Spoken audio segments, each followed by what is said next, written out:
Halo semuanya. Kami Dari Kelompok 4, dengan saya Rafif. saya Ibnu Arif. saya Diva Rezi, saya Sohaila Rizkia. Nah, jadi guys, hari ini kita mau bahas tentang komunikasi. Nah, dalam komunikasi ada yang namanya model komunikasi menurut Laswell yang terdiri dari who, say what, in which channel, to whom, when, dan where. Terus, menurut Agus Hendrayardi DKK dalam buku pengantar ilmu komunikasi tahun 2021, salah satu karakteristik dari model komunikasi Laswell ini sifatnya linier. Apa sih linier? Maksudnya, hanya komunikator yang aktif menyampaikan pesan, sementara komunikan hanya sebagai penerima pesan tanpa memberikan feedback. Tapi maksud dari pembagian model komunikasi Laswell itu apa sih? Tadi kan ada who, say what, in which channel, to whom, dan when or where. Itu gimana maksudnya? Nah, kalau who itu artinya siapa yang berbicara.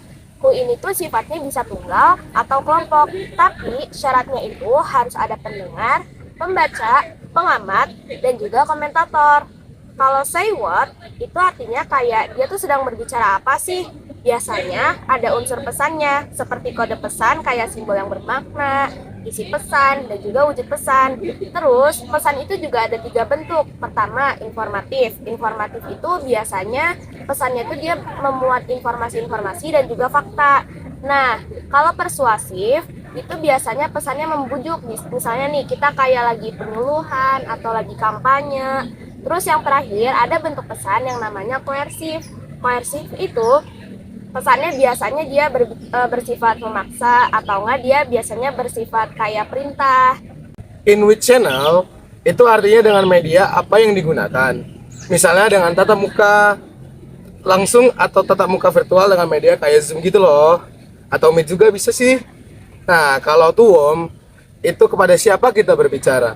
Dalam komunikasi pastinya ada komunikator atau si pengirim pesan dan juga komunikan si penerima pesan pastinya. Dalam komunikasi, gak cuma semata-mata pesan itu tersampaikan loh, tetapi dalam berkomunikasi itu juga harus efektif. Cara komunikasi efektif kayak gimana sih? Contohnya kayak kita sekarang. Komunikator mampu mendengarkan dengan aktif, berbicara dengan jelas, menyampaikan pesan dengan jelas, serta yang paling penting adalah melakukan kontak mata. Itu penting banget loh teman-teman. Nah, tapi gimana sih caranya biar kita bisa mempertahankan kontak mata? Soalnya jujur nih, gue tuh agak bingung gitu kalau ngobrol sama orang. Terus gimana ya biar eye contact-nya tuh tetap terjaga gitu. Nih, ada tips nih guys dari dosen gue.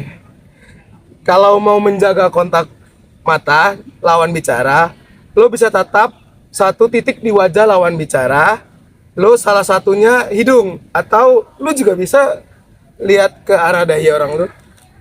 Itu Nih, dari tadi kan kita udah ngebahas tentang komunikasi, terus juga ngebahas tentang komunikasi itu berkaitan sama pesan. Tapi kalian tuh tahu nggak sih sebenarnya arti pesan tuh apa? Kalau menurut Usjana Effendi, pesan itu adalah suatu komponen dalam proses komunikasi, di mana komunikasi itu paduan dari pikiran dan perasaan seseorang dalam penyampaian komunikasi itu menggunakan lambang, bahasa, ataupun lambang-lambang lainnya. Nah, mau tambahin nih guys, biasanya pesan itu ada yang bersifat verbal dan juga non-verbal. Nah, kalau sifat pesan yang verbal itu dia biasanya berupa simbol yang tertulis. Nah, kalau yang non-verbal itu biasanya disampaikan dengan simbol tertulis atau bisa juga dengan isyarat-isyarat itu yang diucapkan itu loh, pakai simbol-simbol kayak gitu. nggak cuman komunikasi yang efektif, pesan juga punya karakteristik yang efektif teman-teman.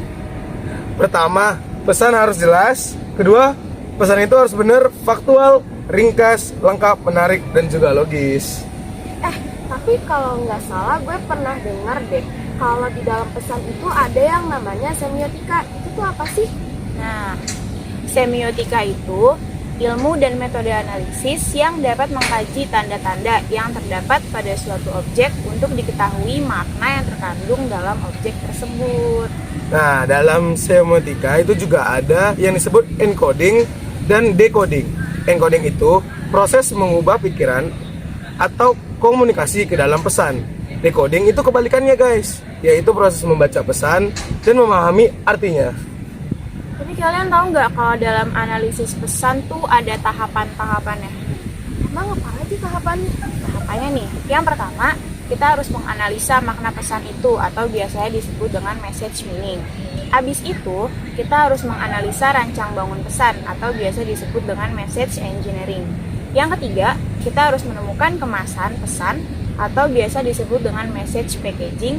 Dan yang terakhir nih, kita harus bisa meneliti cara penggunaan pesan. Oh gitu, ternyata kompleks juga ya. Apa dalam kita berkomunikasi itu nggak cuma hanya pesan itu harus tersampaikan aja, tapi ternyata juga ada banyak banget bahasannya, mulai dari cara komunikasi efektif, terus juga cara menyampaikan pesan yang efektif. Kita lupa bahas satu lagi nih. Tadi kan di awal bahas last word model tuh. Ada who, say what, in what channel, to whom, dan where or when. Sekarang kita bahas tentang in what channel atau media komunikasinya.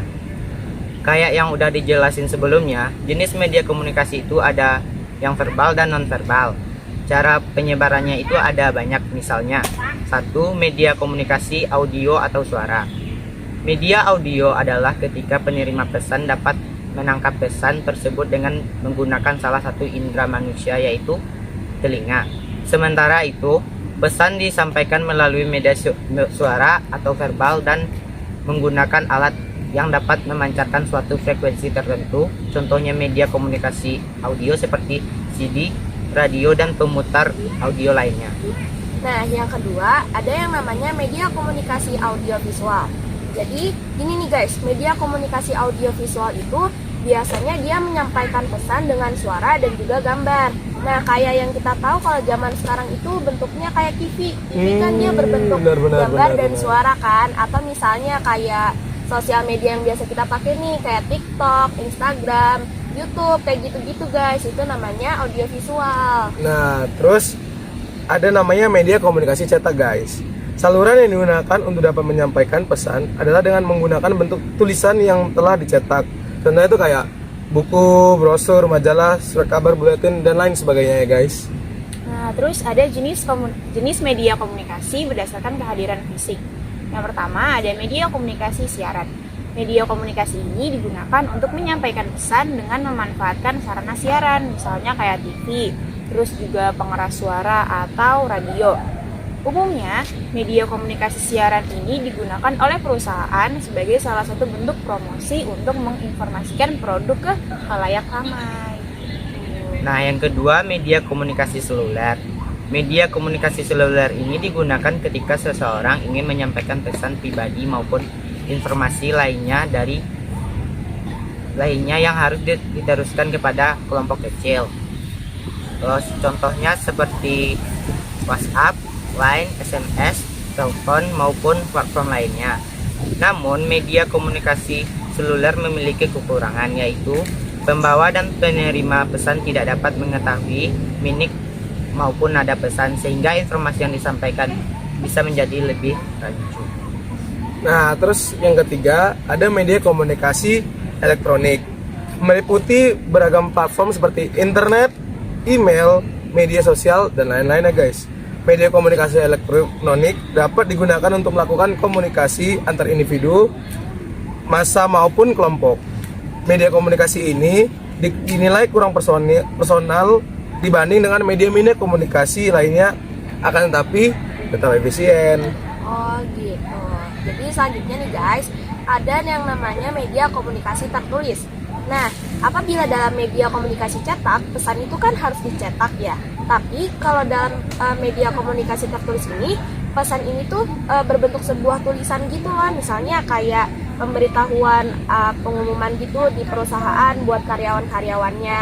Terus juga sama kayak media komunikasi cetak, media komunikasi tertulis pun sekarang tuh udah mulai terkikis gitu loh karena saking berkembangnya teknologi kayak gitu guys. Nah guys, ada terus namanya fungsi media komunikasi. Yang pertama, efektivitas. Media komunikasi berfungsi sebagai efektivitas, artinya dengan adanya media komunikasi maka komunikasi tersebut menjadi lebih efektif. Keefektifan tersebutlah yang kemudian dimanfaatkan oleh komunikator maupun komunikan dalam berkomunikasi. Terus yang kedua nih, fungsinya itu efisien. Kenapa sih efisien? Maksudnya dengan menggunakan media komunikasi, maka waktu untuk menyampaikan pesan pun jadi lebih cepat kan, karena perkembangan zaman juga gitu. Nah, apalagi kalau misalnya pesan yang mau disampaikannya ini ke orang banyak sekaligus, media komunikasi kayak seluler, cetak, tertulis, elektronik, ataupun siaran nih mempermudah banget proses penyebaran komunikasinya, karena kita nggak harus nyampein satu-satu kan. Nah, yang ketiga itu konkret. Jadi, pesan ataupun informasi yang akan disampaikan pada penerima pesan adalah pesan yang asli nih guys, atau bersifat konkret. Maksudnya tuh kayak pesannya tuh nggak boleh yang bohong gitu loh. Jadi pesannya tuh harus yang real kayak gitu. Nah, sebab pesan itu tuh akan melalui beberapa proses, dan salah satu prosesnya adalah editing yang memiliki fungsi untuk menguji kelayakan suatu informasi pesan sebelum pesan tersebut dapat sampai pada penerima pesan. Nah, yang keempat guys, ada namanya motivatif. Fungsi media komunikasi motivatif artinya bahwa media komunikasi tersebut adalah sarana yang mampu memberikan dorongan kepada penerima pesan untuk melakukan suatu hal.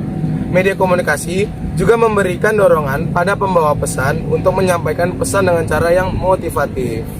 Nah, yang kelima produktif. Media komunikasi dapat menyebabkan hadirnya suatu proses komunikasi sehingga menghasilkan informasi yang memiliki nilai untuk pembawa maupun penerima pesan.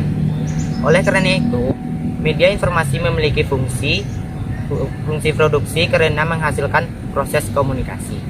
Yang selanjutnya itu ada reproduksi. Jadi fungsi lain dari media komunikasi ini tuh adalah memproduksi ulang apa yang pernah diterima maupun yang diproduksi sebelumnya. Contohnya tuh kayak, tahu nggak sih kalian kayak audio tape recorder kayak gitu-gitu. Nah, biasanya audio tape recorder ini bisa dipakai kalau misalnya dibutuhin. Nanti kayak rekamannya diulang lagi kayak gitu. Nah, terus guys, yang ketujuh ada penyampaian informasi. Media komunikasi menjadi alat akurat untuk menyampaikan pesan maupun informasi kepada penerima pesan. Media komunikasi dapat menjadi media dipercaya untuk menyampaikan suatu informasi maupun pesan kepada penerima pesan. Nah, terus yang nomor 8 itu memunculkan daya tarik pada pesan yang ingin disampaikan. Maksudnya apa sih? Jadi maksudnya, agar target dari pembawa pesan sampai, maka perusahaan sebagai pembawa pesan perlu membuat informasi itu disampaikan dengan cara yang paling menarik, sehingga penerima pesan atau target dari perusahaan tersebut dapat melihat iklan yang berisi informasi dari produk dengan lengkap. Misalnya nih, ketika hadir sebuah fitur dalam media komunikasi, seperti media komunikasi elektronik maupun seluler, misalnya kayak menghadirkan fitur-fitur stiker, terus juga emoji atau voice note, mereka tuh bakal membuat isi pesan yang udah terkandung bisa menjadi lebih menarik gitu. Nah, yang kesembilan, memperjelas informasi. Dengan media komunikasi, maka penerima pesan dapat mengulang-ulang untuk membaca, mendengar, ataupun melihat isi pesan, sehingga penerima pesan yang kebingungan awalnya dapat memperjelas maksud dari pesan yang ingin disampaikan oleh pembawa pesan tersebut. Gitu Wah, guys. informatif banget nggak sih pembahasan kita hari ini? Sangat pastinya dong. Semoga informasi yang kita bawain hari ini bermanfaat ya buat teman-teman semua. Tuh guys. Terima kasih. Terima kasih, dah.